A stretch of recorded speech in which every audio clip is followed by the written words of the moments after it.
Hi everybody, I am Nirmal Chaudhary, Director of Destination Target English, and today I am going to explain you Do as Directed, which was asked in December 2020. So without wasting time, we will start now. Uh, the first one was, despite his arrogance, he is very helpful. Sentence है, इसे compound sentence में हमें convert करना है. So let's see now.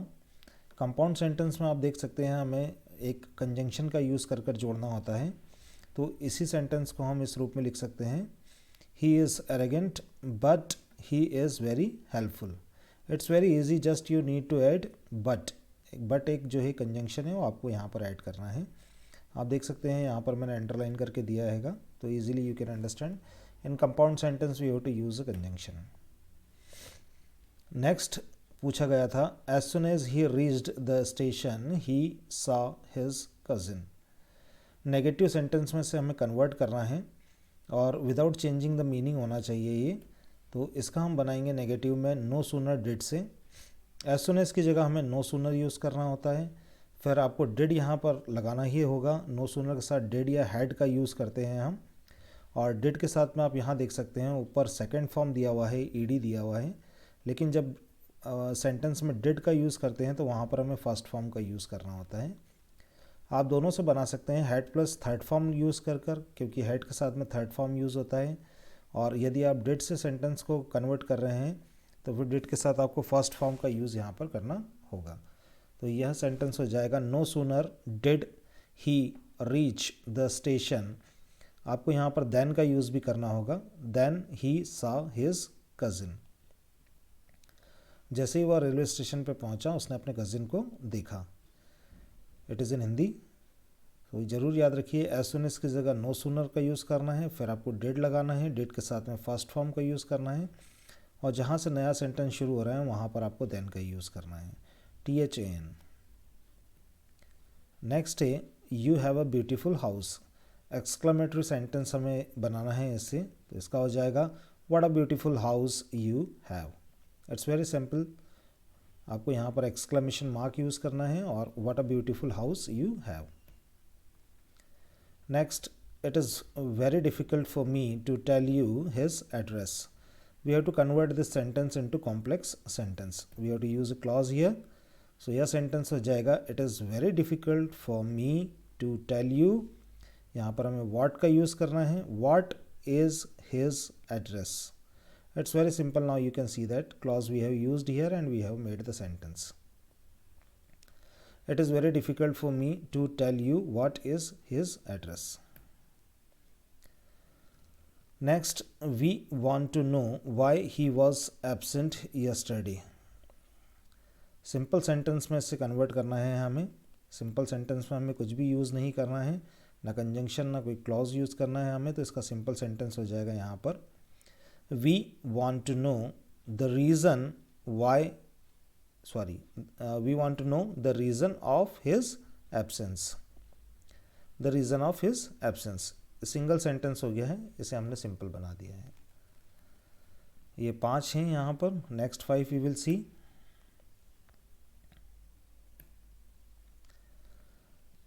Everyone would love to see Dhoni play for India for few more years. Interrogative sentence में हमें इसे convert करना है. तो ये क्या बनेगा सेंटेंस, चलिए हम देखते हैं इसका. यहाँ पर हो जाएगा, who would not love to see. यहाँ पर आप देख सकते हैं ये सेंटेंस जो दिया हुआ है, that is it is affirmative sentence and we have to convert into interrogative sentence. तो इंटेरोगेटिव में यहाँ पर देख सकते हैं हमने हु जो है इंटेरोगेटिव वर्ड लिया है. Who would not love to see. Rest of the sentence will be as it is, Dhoni play for India for few more years.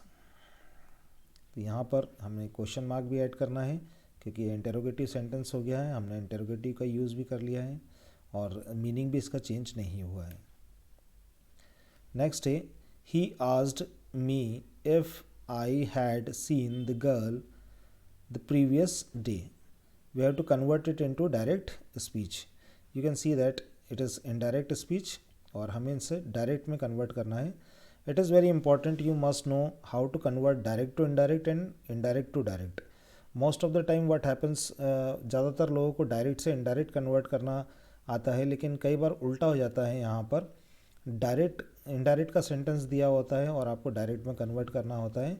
The rules will be same, rule वही रहेंगे, सिर्फ आपको थोड़ा सा प्रैक्टिस का ज़रूरत है इसमें। तो चलिए हम देखते हैं इसका डायरेक्ट कैसे बनेगा। जो डायरेक्ट का सेंटेंस होता है उसे हमें इन्वर्टेड कोमा के अंदर रखना होता है। तो यहाँ पर सेड आस्क्ड दिया हुआ है, हम यहाँ पर यूज़ कुछ भी कर सकते हैं, ही आस्क्ड भी बोल सकते हैं या said to me, he said to me. फिर यहाँ आ जाएगा inverted coma.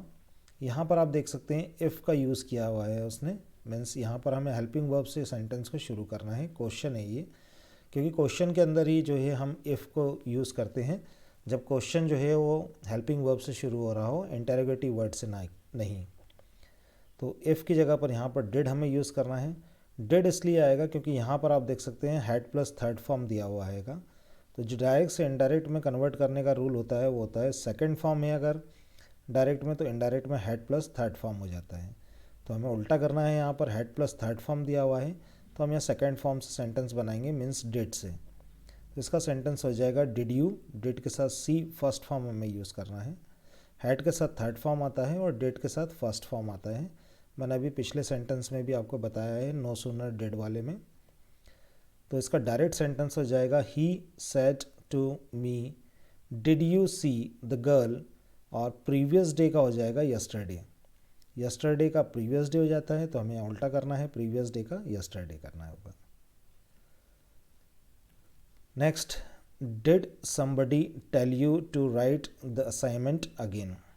We have to convert it into passive voice. Question है, यहाँ आप देख सकते हैं डिड से शुरू हो रहा है ये, तो यहाँ पर इसका जो पैसिव वॉइस बनेगा वो होगा वर। यदि एक्टिव वॉइस में डिड दे रखा है सेकंड फॉर्म में यहाँ पर, तो हमें वाज या वर से सेंटेंस को बनाना होता है। और आप देख सकते हैं क्वेश्चन है तो दोनों में ही हेल्पिंग वर्ब जो है आगे की तरफ आएंगे। तो यहाँ पर हो जाएगा वर यू टोल्ड। पैसिव वॉइस में हमेशा थर्ड फॉर्म ऑफ वर्ब का हम यूज़ करते हैं, इस बात को ज़रूर याद रखिएगा। वर यू टोल्ड बाय समबडी, आप समबडी यहाँ पर लगा भी सकते हैं और या तो फिर आप डायरेक्ट टू से भी जोड़ सकते हैं, that depends up to you.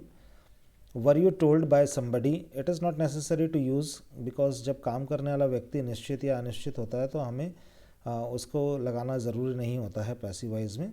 तो यहाँ मैंने लिख दिया है, यदि आप ना भी लिखेंगे तो भी सही माना जाएगा sentence. Were you told by somebody, rest of the sentence ऐसे ही आ जाएगा, to write the assignment again. यहाँ पर हमें डिड की जगह वर यूज़ करना है और थर्ड फॉर्म आ जाएगा, टेल का होता है told. Were you told by somebody to write the assignment again.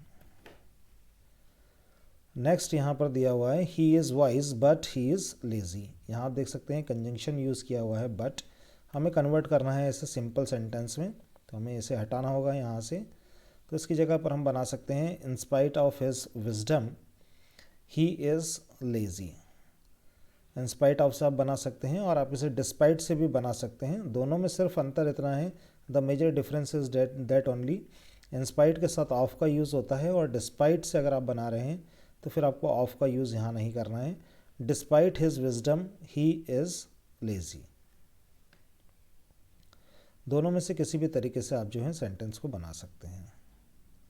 Last है यहाँ पर were they named trendsetters yesterday.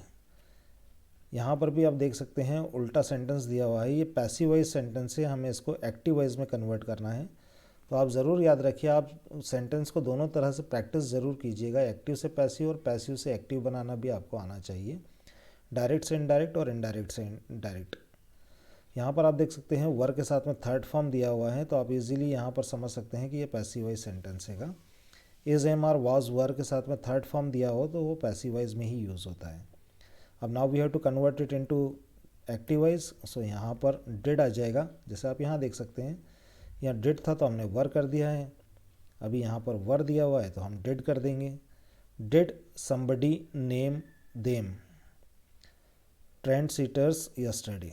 It's very simple, यहाँ पर सिर्फ आपको ध्यान रखना है वर की जगह पर आपको डिड लेना है, समबडी नेम दे का हो जाता है देम। डिड के साथ आपको यहाँ ध्यान रखना है फर्स्ट फॉर्म आपको यूज़ करना होता है, यहाँ पर आप देख सकते हैं थर्ड फॉर्म यूज़ हुआ है, लेकिन डिड के साथ हम जो है फर्स्ट फॉर्म यूज़ करते हैं। हमें एक्टिव वॉइस सेंटेंस बनाना है क्योंकि।